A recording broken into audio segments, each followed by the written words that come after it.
i kasnije govorili. Dakle, za početak, kad pričamo o samim konverzijama i tom nekom kako posjetiti da pretvorite kupca, jako je bitno da znate koji je to točno put koji želite da neko prođe. Kratko, taj put treba biti što kraće. Dakle, nekakve stavke koje ćemo proći danas ovdje po redom 1 do 10, neću ih sad iščitavati, nego ćemo proći pa onda možemo se ovako pratiti. Dakle, za početak, dovedite kupca uvijek na pravu stranicu. Kao što vidite ovdje gore, je ovaj oglas. Prije se dogodio na nekakvu generičku homepage stranicu, ovdje, a kasnije smo dobili na nekakvu direktnu stranicu koja govore već o tom proizvodu i malo se nekako smanjiti za 20%. Nekakvi tips što se toga tiče, dakle, oglas uvijek mora voditi na ovu stranicu o kojoj govori.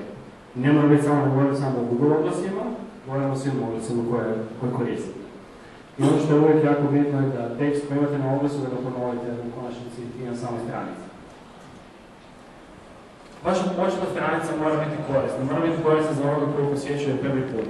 Ono što je bitno je da označite vaš brand, zato što je vaš brand bitan ovdje, ljudi moraju znati gdje se nalaze.